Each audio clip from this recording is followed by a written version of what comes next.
Assalamualaikum warahmatullahi wabarakatuh. Jumpa lagi bersama channel Neng Nok Channel. Hari ini Nok Channel akan menceritakan tentang Ruben Onsu yang ini ya memberikan pernyataan karena anaknya ikut terlibat dalam video sebuah brand mie yang ternyata diklarifikasi sama brand itu syutingnya itu dari bulan Maret gitu. Yuk kita tonton aja videonya kayak gimana. Check it out. Mendingan ya makanya pinter banget.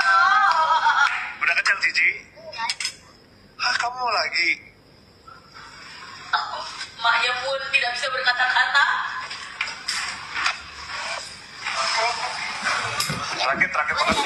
Terakhir makan mie apa?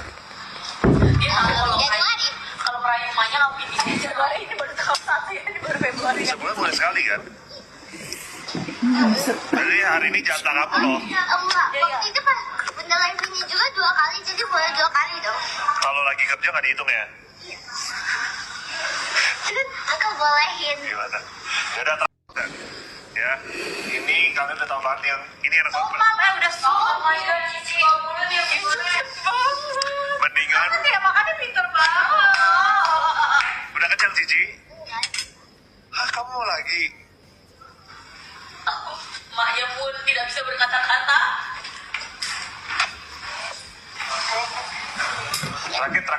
Terakhir makan mie apa?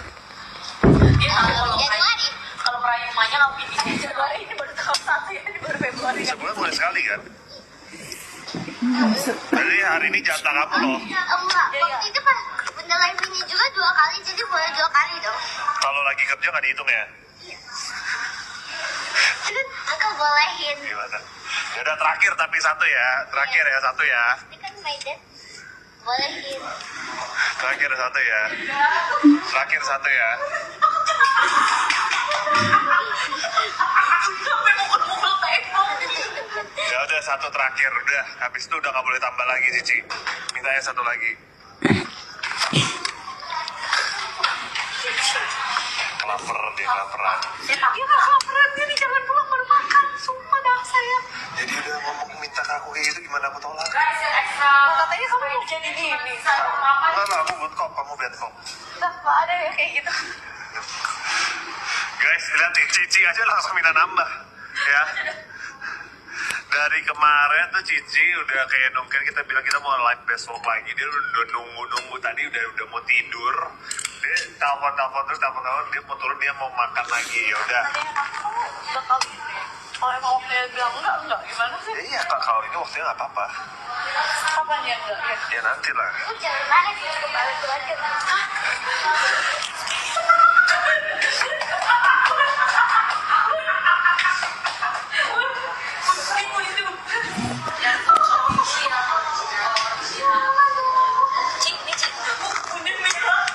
Udah bihunnya mau buat Cici disuruh ke sini nggak? Buat live. Oh enggak, tadi kalian nggak perhatiin ya? Halo, Ai tadi telepon Bunda. Ai tadi ngangkat Jill. Jujur guys, aku kalau Cici udah ngomong aku takut. Jangan komen aneh-aneh, Cici udah bisa multi kalian sendiri sumpah ya. Lebih ganas dari Bunda guys kalau aku bilang. Aku kasih tahu aja. Tuh kalian kayak gitu, anak aku juga bisa baca ya. Lebih kasihan lagi kalau kalian ngatur-ngatur anaknya Mamio, ya. Jadi jangan ngatur-ngatur. Gak usah atur anak orang. Mas Cici udah mau sini. Tuh Hana, kamu dengar ya Hana adik ya, tuh. Dibilang kita semua lebih ini ke Cici guys. Kalian stop. Aku lagi nggak bercanda, aku lagi nggak main-main. Kalian ganggu terus. Aku serius. Kalian tahu, ya. Aku sabar. Tapi once sudah limit, kalian udah tahu ya. Udah pernah ya. Jadi jangan diulang. 200 juta satu bulan 60 miliar dong. Kenapa masih dudukin rumahnya mantan? Beli aja. Duitnya kan banyak, ya kan? Iya, tadinya saya nggak mau ngobrol sama, tapi saya aja lihat muka dia kayak begitu ngomongnya kesel, apalagi mantan. NPD. Tahu kan orang NPD? NPD itu orang yang paling jago nyakitin, tapi paling nggak mau disalahin. Lucunya mereka itu mulutnya tuh super pedes, tapi hatinya itu gampang banget rapuh. Mereka dengan mudahnya nyakitin orang, tapi begitu dikritik sedikit aja, wah playing victimnya tuh langsung keluar. Orang NPD itu maunya dipuji terus, maunya dianggap paling benar. Tapi ininya itu sempit pol. Mereka nggak pernah mau untuk evaluasi diri. Mereka salah? Oh nggak mungkin. Ngaku salah? Hah? Apalagi tuh? Gengsi. Jadi apa? Mereka akan muter dan balikin fakta. Nyalain orang lain, ngejatuhin kamu biar dia kelihatan paling tinggi. Sometimes mereka tuh kelihatan percaya diri, padahal aslinya mereka tuh kosong. Sebenarnya kasihan loh orang kayak gitu tuh, karena hidup mereka itu literally hanya bergantung sama validasi orang tok. Hidupnya mereka itu cuma muter di ego dia sendiri. So, kalau kamu ketemu orang yang model seperti itu, udah gak usah diladenin. Percuma, serius, beneran. Bukan karena kamu kalah, tapi intinya mereka itu gak pernah nyampe buat ngerti orang lain. Masalahnya, kalau di orang lain, kamu bisa tinggal pergi gitu aja. Tapi kalau itu adalah keluarga kamu sendiri, kira-kira apa yang akan kamu lakuin? Let's talk in the comments. At least ketika kontrak berakhir, gue keluar sama teman-teman gue.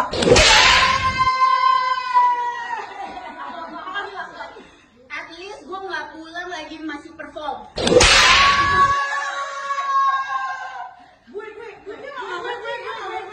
At least gue nggak pernah ngilangin baju perform.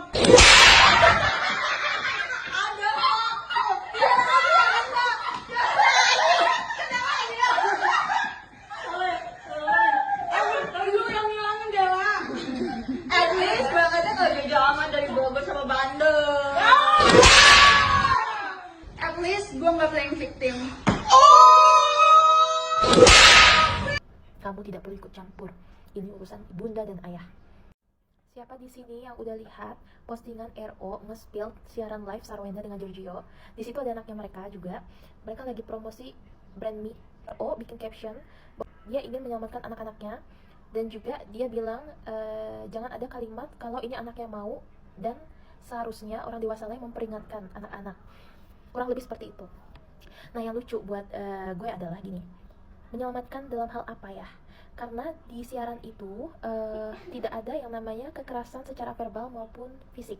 Tidak ada kekerasan, tidak ada kata-kata kasar. Di situ pure seorang anak lapar ingin minta nambah sama ibunya.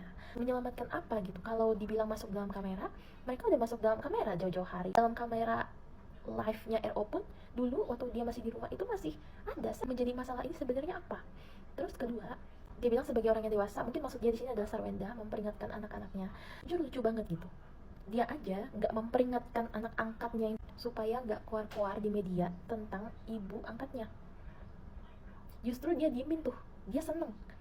Kenapa bisa dibilang nggak diperingatkan? Ya karena anak angkatnya itu terusan bikin story tentang ibu angkatnya dan keluarganya. Berarti kan tidak diperingatkan oleh si RO. Terlepas itu benar atau enggak, seharusnya dia bisa bilang sama anak angkatnya, apapun yang terjadi antara ibu dan ayah, bunda dan ayah, kamu tidak perlu ikut campur. Ini urusan bunda dan ayah.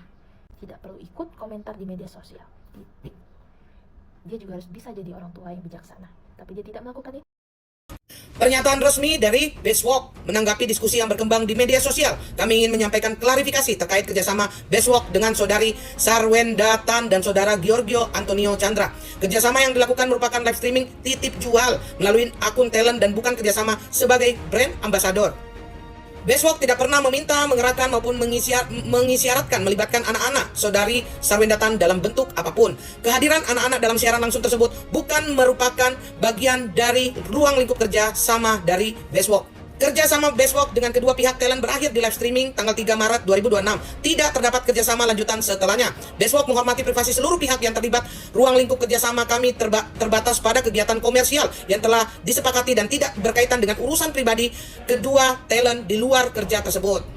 Kami menyayangkan apabila situasi ini tuntut melibatkan pihak-pihak yang seharusnya tidak menjadi bagian dari diskusi publik, terutama anak-anak. Kami berharap permasalahan ini dapat diselesaikan dengan baik oleh pihak-pihak terkait tanpa membawa nama brand. Terima kasih atas perhatian dan kepercayaannya yang terus diberikan kepada Bestwalk. Di situ juga ada yang bilang ini ya Ruben tuh NPD gitu, ada yang ini harus apa sih udah lama gitu anaknya gitu ikut terlibat dalam sosial media, kenapa sekarang tiba-tiba Ruben marah gitu kan. Menurut kalian kayak gimana? Komen-komen boleh di bawah. Jangan lupa like, subscribe-nya, bunyikan loncengnya. Terima kasih ya yang selalu mendukung channel saya. Assalamualaikum warahmatullahi wabarakatuh. Dadah.